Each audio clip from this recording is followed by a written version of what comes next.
entramos a una nueva, a una nueva visión, pero que corresponde, recuerden si todavía tienen en mente los 5 puntos de la estructura del pacto, del capítulo 8 de Apocalipsis hasta el capítulo 14, estamos considerando las sanciones del pacto, que es el 4.º punto. Del capítulo 15 hasta el capítulo 22 consideraríamos la parte 5ª del pacto. Así que ahora estamos considerando la 4ª parte del pacto, que tiene que ver con las sanciones, a partir del capítulo 8 hasta el capítulo 14. Ya del 15 al 22 vemos la sucesión en esta progresión del pacto. Tenemos aquí entonces al capítulo 12 como parte todavía de las 7 trompetas dentro del mismo contexto de las 7 trompetas. Tenemos el capítulo 12. Vamos a leerlo y quisiera que hiciéramos una lectura del verso 1 al verso 13. Apocalipsis capítulo 12, versos 1 al verso 13. Apocalipsis capítulo 12, versos 1 al 13. ¿Alguien tiene la lectura? Yo, adelante. Apareció en el cielo una gran señal, una mujer vestida del sol, con la luna debajo de sus pies y sobre su cabeza una corona de 2 estrellas. Y estando encinta, clamaba con dolores de parto, en la angustia del alumbramiento. También apareció otra señal en el cielo. He aquí un gran dragón escarlata que tenía 7 cabezas y 10 cuernos, y en sus cabezas 7 diademas. Y su cola arrastraba la 3ª parte de las estrellas del cielo y las arrojó sobre la tierra. Y el dragón se paró frente a la mujer que estaba para dar a luz, a fin de devorar a su hijo tan pronto como naciese. Y ella dio a luz un hijo varón que regirá con vara de hierro a todas las naciones, y su hijo fue arrebatado para Dios y para su trono. Y la mujer huyó al desierto, donde tiene lugar preparado por Dios, para que allí la sustenten por 1260 días. Después hubo una gran batalla en el cielo. Miguel y sus ángeles luchaban contra el dragón, y luchaban el dragón y sus ángeles, pero no prevalecieron, ni se halló ya lugar para ellos en el cielo. Y fue lanzado fuera el gran dragón, la serpiente antigua, que se llama Diablo y Satanás, el cual engaña al mundo entero. Fue arrojado a la tierra, y sus ángeles fueron arrojados con él. Entonces oí una gran voz en el cielo que decía: ahora ha venido la salvación, el poder y el reino de nuestro Dios y la autoridad de su Cristo, porque ha sido lanzado fuera el acusador de nuestros hermanos, el que los acusaba delante de nuestro Dios día y noche. Y ellos le han vencido por medio de la sangre del Cordero y de la palabra del testimonio de ellos, y menospreciaron sus vidas hasta la muerte. Gracias. Ahora llegamos al capítulo 12, a esta visión, a esta imagen. Quisiera hacerles una pregunta. Primero, ¿cuáles son los personajes que resaltan en esta gran visión, en esta visión que tiene el apóstol Juan? La mujer. Tenemos a la mujer, Dragón. al dragón,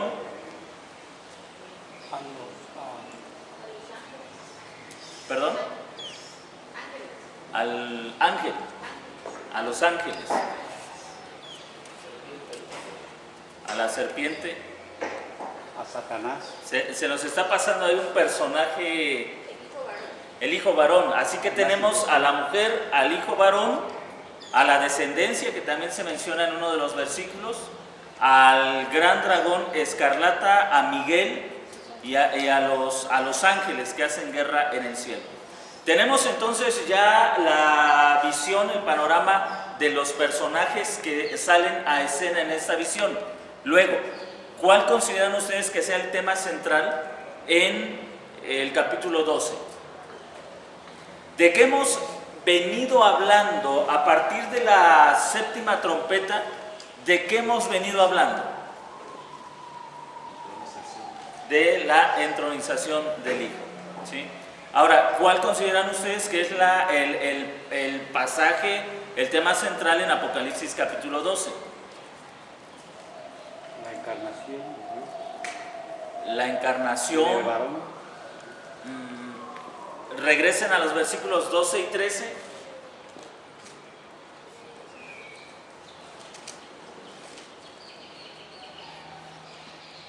El 12 dice: por lo cual, alegraos cielos, y a los que moráis en ellos, ay de los moradores de la tierra y del mar, porque el diablo ha descendido a vosotros con gran ira, sabiendo que tiene poco tiempo. Y cuando vio el dragón que había sido arrojado a la tierra, persiguió a la mujer que había dado a luz al hijo varón. Bueno, entonces regresemos al verso 10 y verso 11. El 10 dice: entonces oí una gran voz en el cielo que decía: ahora ha venido la salvación, el poder y el reino de nuestro Dios y la autoridad de su Cristo, porque ha sido lanzado fuera el acusador de nuestros hermanos, el que los acusaba delante de nuestro Dios día y noche. Y ellos le han vencido por medio de la sangre del Cordero y de la palabra del testimonio de ellos, y menospreciaron sus vidas hasta la muerte. Ahora, ¿pueden ustedes notar el flujo del tema? Del capítulo 1 hasta el capítulo 11 tenemos las acciones de Cristo en la condenación tanto de Satanás como de la iglesia apóstata. Las 7 trompetas, las 7 copas, los 7 sellos, las 7 copas y las 7 trompetas son, como hemos estado viendo, perspectivas del mismo acontecimiento, las acciones de Cristo en contra de Satanás y en contra de la iglesia apóstata.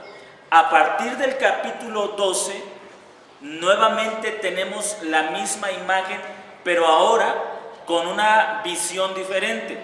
Si ustedes recuerdan, al inicio de estos estudios veíamos la forma en que el doctor Milton Terry bosquejaba el libro de Apocalipsis, y lo bosquejaba en 2 partes. Del capítulo 1 al capítulo 11 nos mostraba a Cristo en estos capítulos. Del capítulo 12 hasta el capítulo 22 a la iglesia en la gloria a causa de la obra de Jesucristo.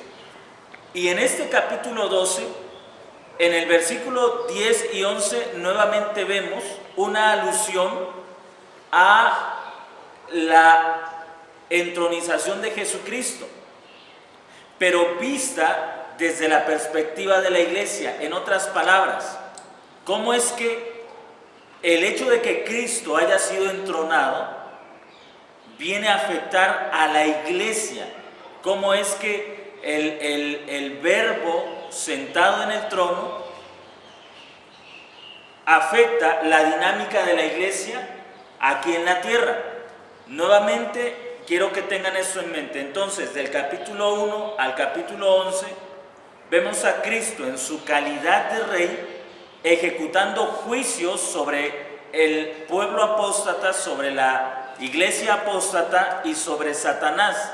A partir del capítulo 12, ahora vamos a ver a la iglesia sufriendo los efectos de la entronización de Cristo. Y comenzamos con el verso 1. Apocalipsis capítulo 12, verso 1. ¿Qué es lo que dice?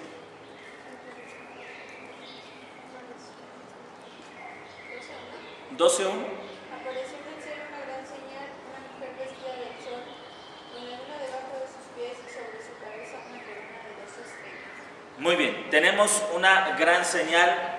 ¿Cuál es esa gran señal? Una mujer vestida del sol.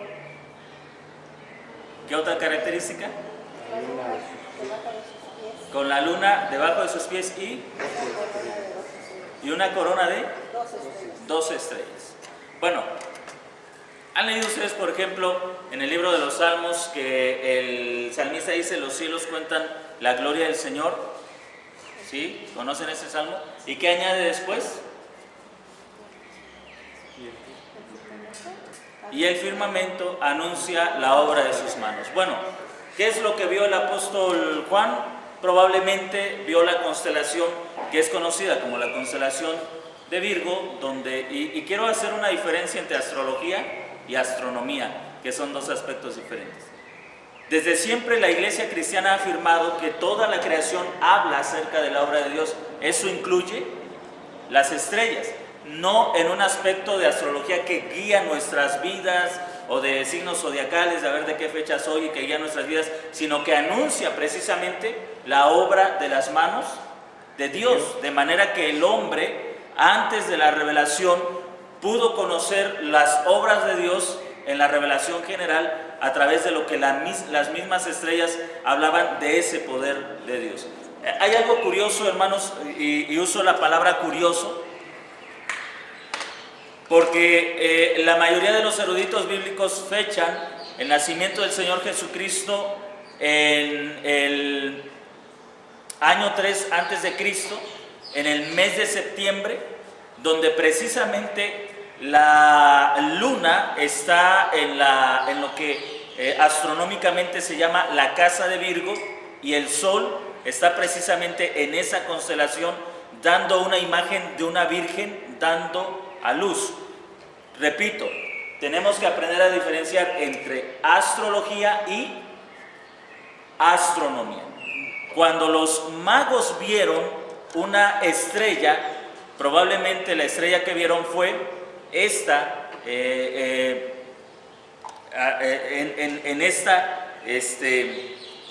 este evento astronómico que hablaba acerca del nacimiento de Jesucristo, del nacimiento virginal de Jesucristo. No voy a ahondar mucho en eso, porque quiero detenerme más en los aspectos teológicos y no astronómicos del suceso, del acontecimiento. Vamos a esto. ¿Alguien puede leernos la introducción a este punto? La Guerra Santa. La Guerra Santa. Como hemos notado, el libro de Apocalipsis está organizado en términos de la estructura de tratado en 5 partes del Pacto Olímpico. El capítulo 12 cae dentro de las 4 principales series de visiones completas que proclaman el juicio de Dios sobre el falso rey y el falso profeta. Capítulos 8, 14. Pero el capítulo 12 trata la intersección de esta quíntuple estructura con otro modelo dominante del libro, el tema del esposo y la esposa. Los capítulos 1, 11 trata de la victoria de Cristo sobre sus enemigos, dominando el trono. Y eso establecimiento de la Iglesia como su santo templo. Los capítulos 12, 20 tienen que ver con la victoria, y 2 tienen que ver con la victoria de la Iglesia sobre sus enemigos, terminando con su glorioso establecimiento como el santo templo de Dios. Bueno, ahí tenemos la lectura y vemos en esta introducción, el capítulo 12 cae dentro de las 4 principales series de visiones. Las trompetas, recuerden que pertenece al grupo, dentro de la estructura del pacto, recuerden a qué grupo pertenece. A las sanciones, a la parte 4 del pacto.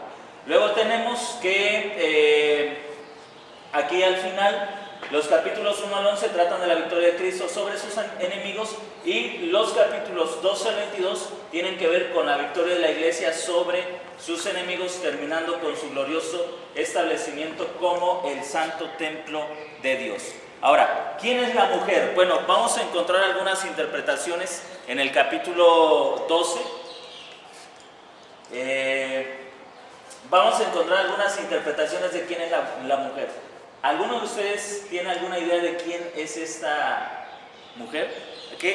Bueno, regresamos la imagen. Perdón, la voy a regresar. para que piensen un poco y me digan, ¿quién en el capítulo 12, quién han escuchado que es esta mujer?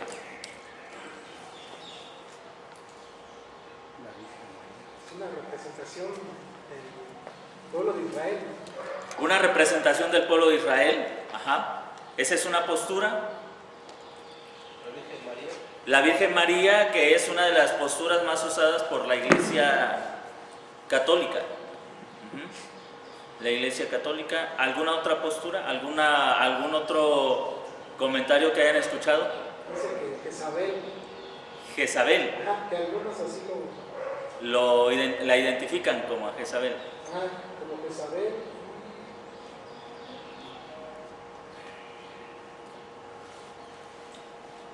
Dice aquí que la mujer vestida de púrpura y escarlata, por eso viene en 2:20.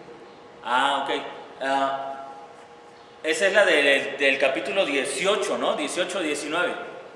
Ajá. Y la del capítulo 12, las más comunes son ya sea la Virgen María, el Israel del Antiguo Pacto y la Iglesia del Nuevo Pacto. Son las tres imágenes comunes.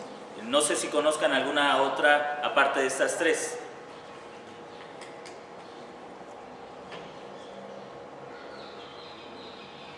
Creo que son las más comunes, las que vamos a escuchar. Particularmente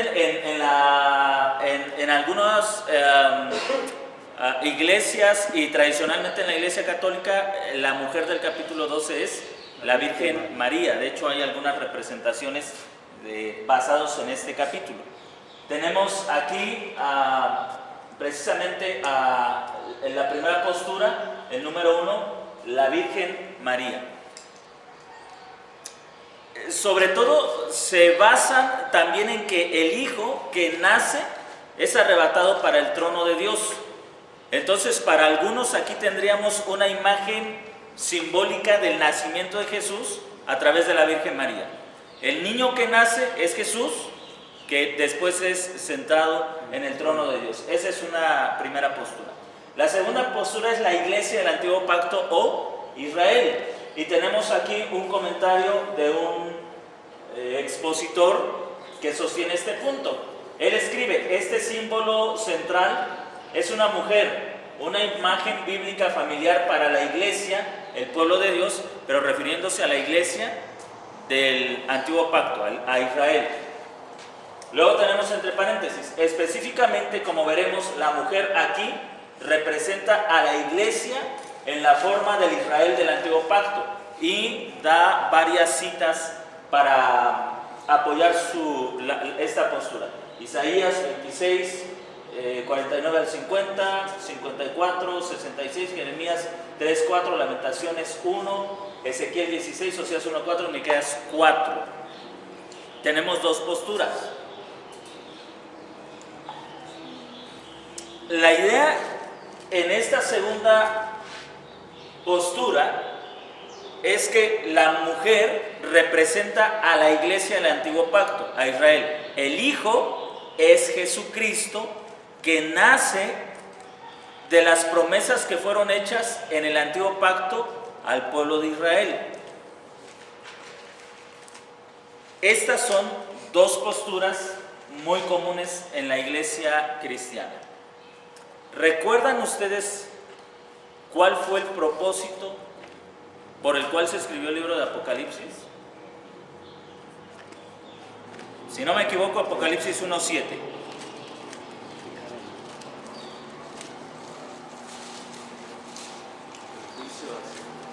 El juicio a la nación de Israel.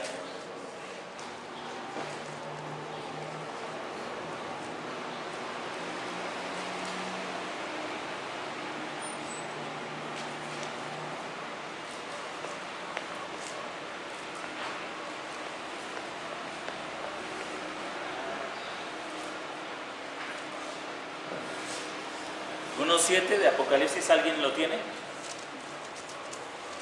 De aquí viene con las nubes y todo ojo le verá, y los que le traspasaron y todos los linajes de la tierra harán lamentación por él. Sí, amén. Bueno, aquí nos habla acerca del propósito sobre el juicio que viene sobre la nación de Israel. Hay otro versículo que se me está escapando la cita exacta, donde dice, escribe las cosas que han de suceder en breve.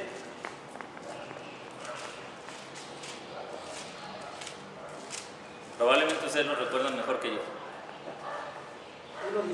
1:19. 1:19, ¿puedes leerlo? Escribe las cosas que has visto y las que son y las que han de ser después de esto. Muy bien. Escribe las cosas que has visto, las que son y las que han de ser después de estas. ¿Por qué hay quienes no están de acuerdo con estas dos interpretaciones sobre la visión del capítulo 12? Porque no entrarían en el propósito de las cosas que has visto, que son y que han de ser. El propósito de Apocalipsis es hablar de las cosas que iban a suceder en breve. Si esta visión corresponde ya sea a la Virgen María, entonces saldría del propósito de Apocalipsis, que es hablar de algo que iba a suceder en breve, porque estaríamos hablando de un hecho histórico. Lo mismo si esta postura habla acerca de la mujer como la iglesia del Antiguo Pacto y el Hijo como Jesucristo, tendríamos el mismo problema. ¿Cómo estas dos visiones pudieran hablarnos de las cosas que van a suceder en breve? Hay una tercera explicación para este punto. La tercera explicación dice que esta visión corresponde a la iglesia perseguida de Judea. Es decir, la mujer es la iglesia del primer siglo que estaba siendo perseguida. Y tenemos ahí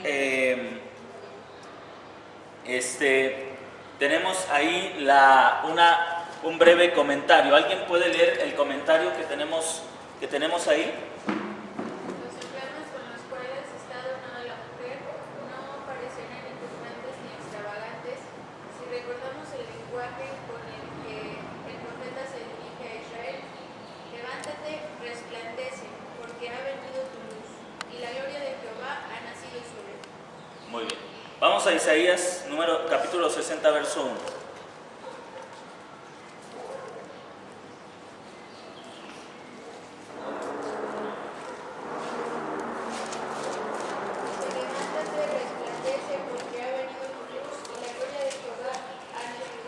Siguiente verso. Porque he aquí que tinieblas cubrirán la tierra y oscuridad las naciones, mas sobre ti amanecerá Jehová y sobre ti será vista su gloria. El que sigue. Y andarán las naciones a tu luz y los reyes al resplandor de tu nacimiento. El siguiente. Alza tus ojos alrededor y mira, todos estos serán juntados. Vinieron a ti, tus hijos vendrán de lejos y tus hijas serán llevadas en brazos. Entonces verás y resplandecerás, se maravillará y ensanchará tu corazón, porque se haya vuelto a ti la multitud del mar, y las riquezas de las naciones hayan venido a ti. Bien, en esta profecía que hace Isaías sobre Jerusalén, está hablando acerca del momento en que Jerusalén sería restaurada y nuevamente obtendría la gloria de las naciones, es decir, se vestiría de gloria Jerusalén.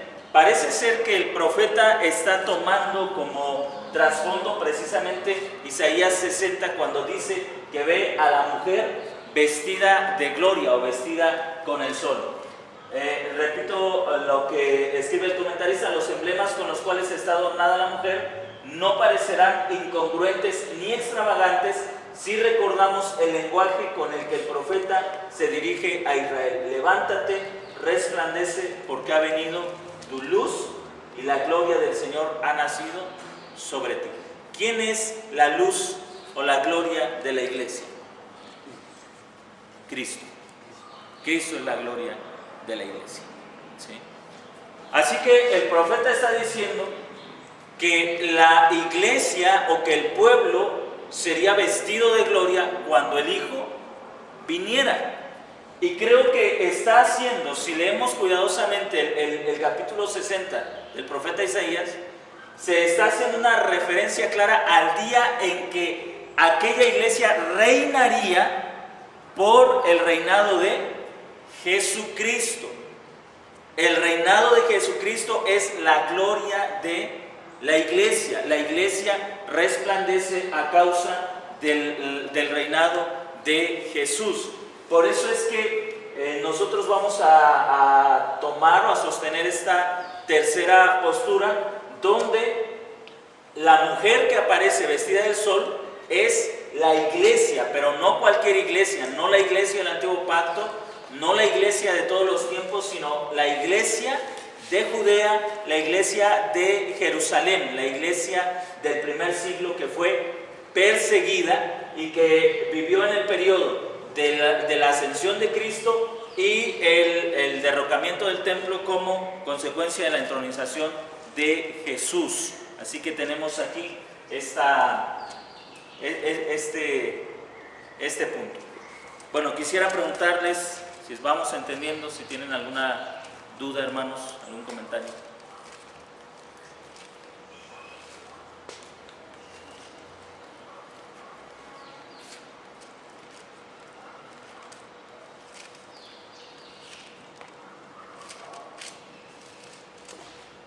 Vamos a Isaías capítulo 66, versos 5 al 7.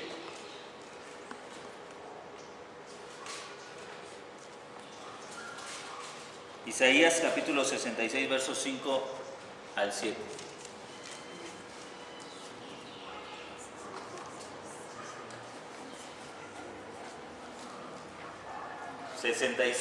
Isaías 66, versos 5 al 7.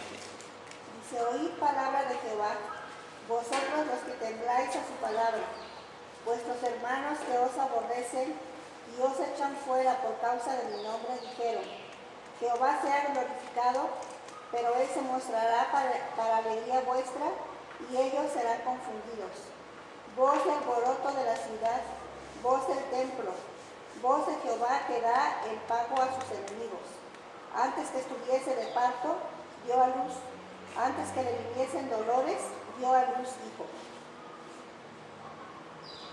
Ese es el verso 7, ¿verdad? El 8. ¿Quién oyó cosa semejante? ¿Quién vio tal cosa? ¿Concebirá la tierra en un día? ¿Nacerá una nación de una vez? Pues en cuanto Sión estuvo de parto, dio a luz sus hijos. Muy bien. Tenemos entonces a la mujer, que es ¿quién? La iglesia del primer siglo. Sí, la iglesia del primer siglo. La iglesia perseguida del primer siglo. Ahora, esta mujer da a luz un hijo. ¿Quién es el hijo?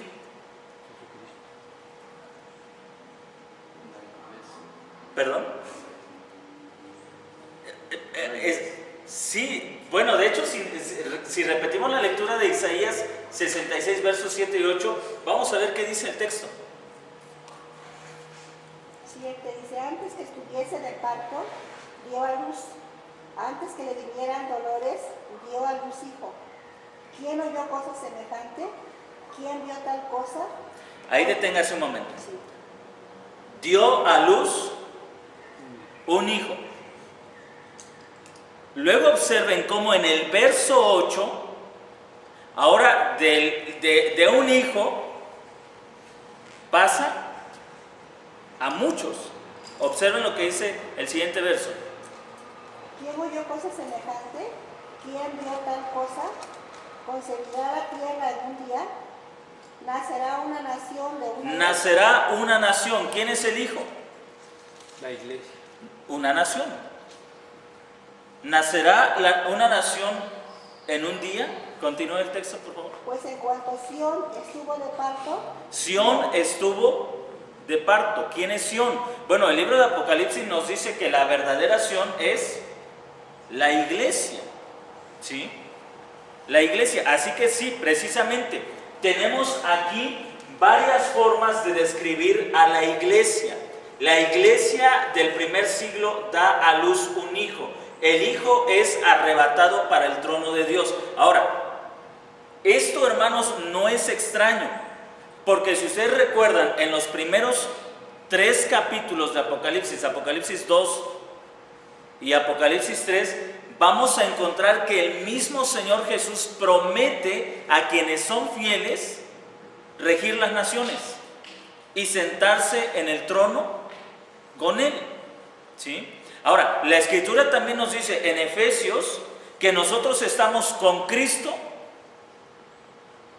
en los lugares celestiales. ¿Y qué significa con Cristo? Estar con Cristo en los lugares celestiales. Está reinando, ejerciendo autoridad. Así que tenemos ahora algunos aspectos de lo que le pasa a la iglesia a causa de que Cristo es entronado.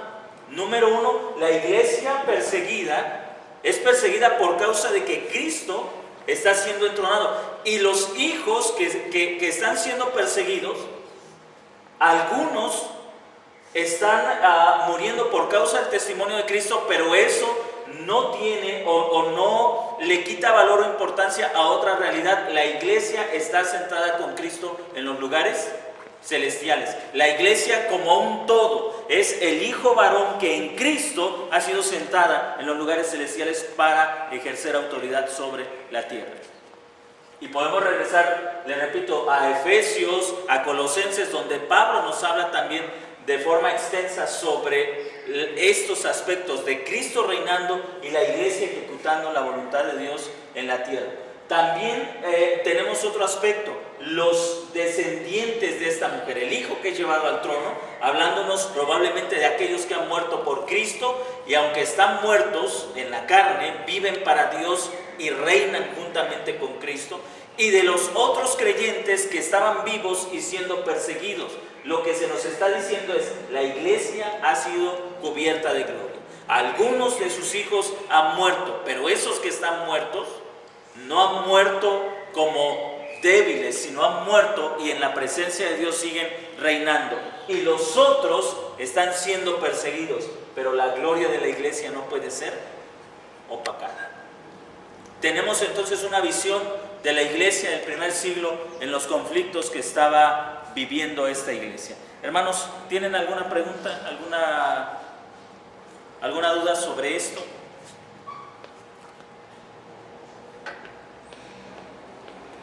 El texto de Isaías es mencionado en el dispensacionalismo como el día que la nación de Israel volvió a florecer. Ajá. Así lo toman.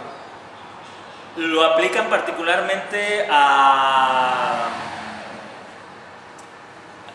cuando 1948, 1945, algo así, donde, en el 14 de mayo, si no me equivoco, donde Israel es declarado en un día como una nación.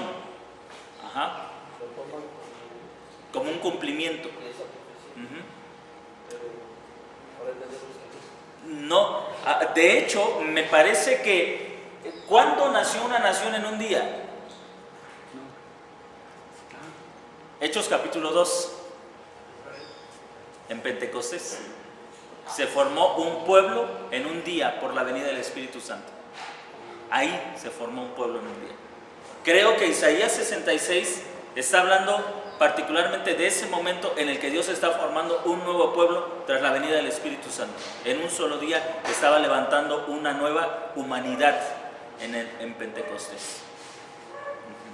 Y es cierto, toda la línea dispensacional habla acerca de que esta profecía de Isaías 66 se cumple en la declaración de Israel como nación en el 1948. El 14 de mayo, me parece, cuando Israel es declarada. Cumple 70 años este año. Y lo mencionan como que va a suceder algo. Porque se estaría, desde ese punto de vista, se estaría cumpliendo la generación, supongo, ¿no? Los años, los 70 años. De lo que habla el Señor Jesús, no pasará esta generación, y algunos dicen, es la generación de ese tiempo. Y son pero eso mismo, ¿no, pastor? Te decía hace rato, o sea, si estamos esperando que fuera en breve. sí. Ya. Sí, ya pasó mucho tiempo. Son maneras de ir relacionando algunos eventos. Sobre todo porque cuando sucedió eso, los eruditos dispensacionales pensaban que una generación duraba 40 años. O sea, ellos esperaban el fin del mundo en 1980, 88, por ahí así, 40 años después de que Israel fue declarado una nación. Como no se cumplió, entonces pensaron, bueno, a lo mejor la generación no es de 40, es de 70. ¿Sí?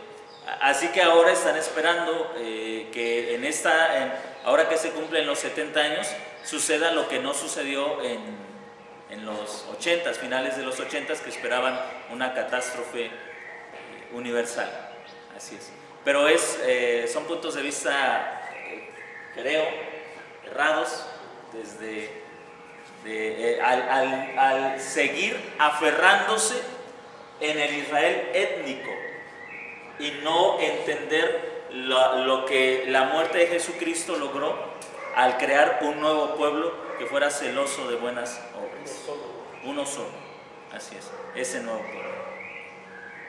Que a partir del Nuevo Testamento ese nuevo pueblo es la iglesia, ¿sí? El Israel de Dios, la iglesia.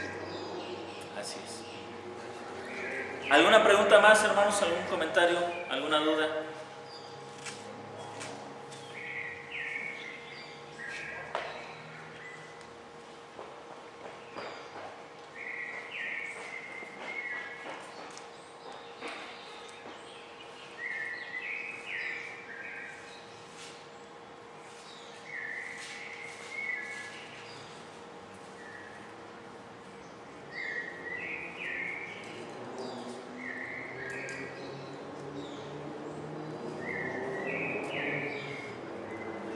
Luego tenemos que notar, hermanos, en el flujo de Apocalipsis cómo la mujer es perseguida por ¿cuánto tiempo? 60 días, ¿sí? ¿Qué corresponde a qué otros periodos similares? Los 42 meses y los 3 años y medio. Los 3 años y medio. Así que tenemos esta correlación de periodos, y los 3 periodos, los 1260 días, los 3 años y medio y los 42 meses nos llevan al tema nuevamente de la gran tribulación. Ahora, quiero que noten cómo regresamos al verso 10 y verso 11 del capítulo 12 de Apocalipsis.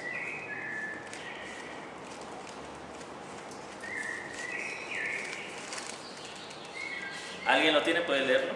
Entonces oí una gran voz en el cielo que decía: ahora ha venido la salvación, el poder y el reino de nuestro Dios y la autoridad de su Cristo, porque ha sido lanzado fuera el acusador de nuestros hermanos, que los acusaba delante de nuestro Dios. Nos detenemos ahí un momento. ¿Qué es lo que ha hecho que Satanás haya sido expulsado de la presencia de Dios como acusador?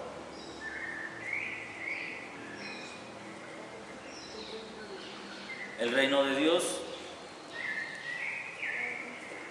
el sacrificio de Jesucristo, la sangre del nuevo pacto. Mientras la sangre del nuevo pacto no había sido ofrecida, Satanás tenía razones para acusar al pueblo de Dios, porque la sangre de machos cabríos no pueden quitar el pecado del hombre. Pero una vez que la sangre del nuevo pacto fue ofrecida, Satanás no tenía más oportunidad para acusar al pueblo de Dios.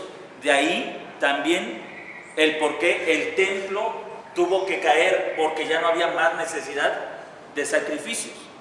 Ahora, notan ustedes que precisamente lo que estaba sucediendo en la tierra, los 3 años y medio de persecución, correspondían a algo que estaba sucediendo en el cielo. La introducción de aquellas nuevas y mejores cosas, de las cuales habla con claridad el escritor a los hebreos. La sangre del nuevo pacto que habla mejor que la sangre de Abel. Cuando esa sangre, ese sacrificio perfecto de Jesucristo ha sido ofrecido de una vez y para siempre, Satanás no tiene ninguna forma de acusar a los elegidos de Dios. ¿Quién acusará a los elegidos de Dios si es Cristo quien nos ha justificado. ¿Notan ustedes esa correlación, esa relación tan importante? Y el grito de exclamación, la salvación, ahora la salvación ha venido. Continuamos en la lectura del texto, por favor. La salvación, el poder y el reino de nuestro Dios y la autoridad de su Cristo, porque ha sido lanzado fuera el acusador de nuestros hermanos, porque los acusaba delante de nuestro Dios día y noche. Y ellos le han vencido por medio de la sangre del Cordero y de la palabra del testimonio de ellos, y menospreciaron sus vidas hasta la muerte. Ahora, noten ustedes, hay una relación. Cristo vence a Satanás en la cruz, se establece el reino, Él es lanzado fuera, cae el antiguo pacto con el templo, con el sacerdocio, cae todo, pero esto también significa la victoria ¿de quiénes? De la iglesia, de los creyentes. Ellos le han vencido. ¿Sí? Ellos le han vencido. Repite ese verso, por favor. Y ellos le han vencido por medio de la sangre del Cordero y de la palabra del testimonio de ellos, y menospreciaron sus vidas hasta la muerte. ¿De qué forma los creyentes han vencido a Satanás? Por testimonio. Por la sangre del Cordero. Por la sangre del Cordero. Quiero que piensen en esto. ¿Por qué los creyentes llegaron a menospreciar sus vidas? De forma que no le tenían miedo a la muerte. ¿Perdón? Por la sangre. ¿Qué significa eso? ¿Cuál es el pavor de la muerte? ¿Por qué nos da miedo morir? La condenación. La condenación. Nos da miedo morir porque sabemos que somos culpables. ¿Sí? ¿Por qué a los creyentes ya no les daba miedo a la muerte? Porque ya no estaban bajo condenación. La sangre de Cristo les había justificado. Ahora ellos ya no tenían miedo a la condenación, miedo al acusador. Ellos ya no tenían miedo de morir porque sabían que no morían como condenados. Sabían que no morían como culpables. Satanás ha sido derrotado por Jesucristo, echado de la presencia de Dios. No hay más condenación para los creyentes. La sangre del nuevo pacto ha sido ofrecida delante de Dios. Ahora ellos ya no le temen a la muerte porque saben que la muerte ya no es un juicio en contra del pueblo de Dios. Hermanos, esa es la razón por que la muerte ha perdido poder sobre nosotros como creyentes. Nosotros como creyentes ya no le tememos a la muerte porque sabemos que la muerte ya no es un acto de condenación sobre nosotros. Ya no somos condenados y la muerte no significa culpabilidad porque la sangre de Cristo nos ha librado de toda condenación, de manera que podemos entregarnos libremente al servicio a Dios porque no hay nada que nos atemorice, ya que no somos personas que estén bajo condenación. Ahora pues, ninguna condenación hay para los que están en Cristo Jesús. La muerte perdió su poder.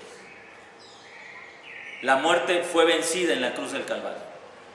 El miedo, el temor, el terror fueron vencidos en la cruz del Calvario. Ya no más temor a la muerte, porque ya no hay más miedo a la condenación.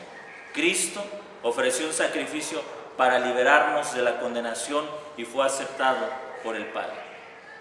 Tenemos entonces, a partir del capítulo 12 en adelante, las visiones de una iglesia que ha sido vestida de gloria, cubierta de gloria, y que en medio de la persecución mantiene esa gloria porque es Cristo quien le ha coronado con sus favores y con sus misericordias. ¿Cómo podemos, hermanos, aplicar estas verdades que fueron una realidad para la iglesia del primer siglo ahora a nosotros?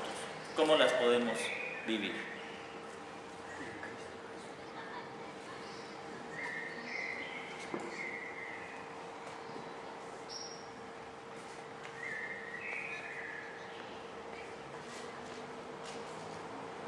¿Cómo esa verdad afecta a nuestras vidas? Piensen un momento.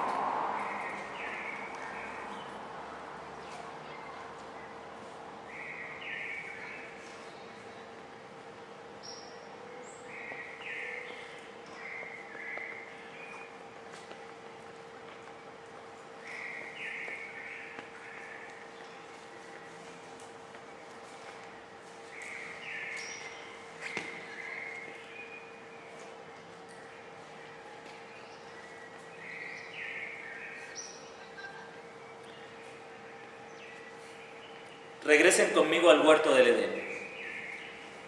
Cuando Adán cayó en pecado y fue expulsado del huerto, a partir de ese momento, Adán y Eva dejaron de ser sacerdotes de Dios a causa de su pecado, a causa de la culpa y a causa del terror a la muerte que comenzaron a experimentar. Ellos trabajaban, pero no trabajaban para Dios. Trabajaban para sí mismos, vivían para sí mismos. Cuando Jesús viene y vence a la muerte en la cruz del Calvario, vence el poder de la muerte y el poder del pecado, está liberando al pueblo de Dios para poderlo servir nuevamente con libertad. Cuando nosotros leemos el texto de Romanos 8:1 y 5:1 de Romanos, justificados pues por la fe tenemos paz para con Dios. Y Romanos 8:1, ninguna condenación hay para los que están en Cristo Jesús. Esto es algo más que simples expresiones que suenan bien. Hablan del efecto de la muerte de Jesucristo en nosotros. Ahora podemos servir a Dios libremente porque Él no nos acusa, porque Satanás ya no nos condena, y no porque no quiera, sino porque ya no puede hacerlo. Y ahora podemos servir libremente. Ustedes y yo sabemos que la culpa es uno de los peores enemigos que tenemos para servir. Si yo he sido un ladrón y de repente comienzo a trabajar en alguna joyería y veo a alguna persona que sabe que soy un ladrón, comienzo a sudar y a tener miedo porque pienso que a lo mejor esa persona puede entrar y acusarme y decir, ¿no saben que ese hombre es un ladrón? Y si las personas que me dieron ese empleo se enteran, me pueden despedir, tengo miedo a la condenación, tengo miedo porque nadie me ha justificado, soy culpable.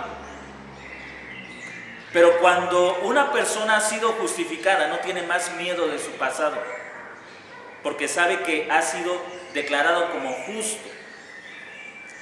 Así que yo puedo ver ahora como una persona justificada, puedo ver a alguien que a lo mejor conoce algo de mí, puede acusarme, y ese alguien en el texto que acabamos de leer es Satanás.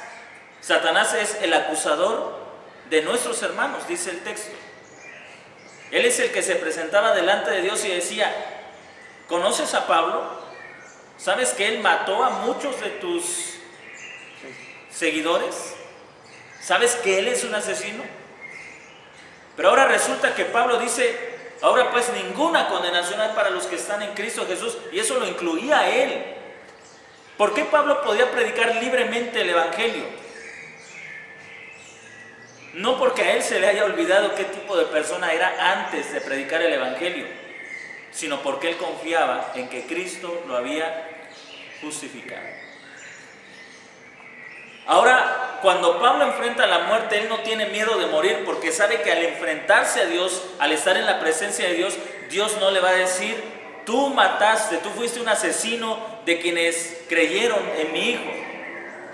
Ahora la muerte no es un enemigo de Pablo, porque la muerte fue vencida en la cruz del Calvario por Jesucristo, y la muerte de Jesucristo justificó a Pablo. Así que esta visión, hermano, nos habla del carácter de la iglesia.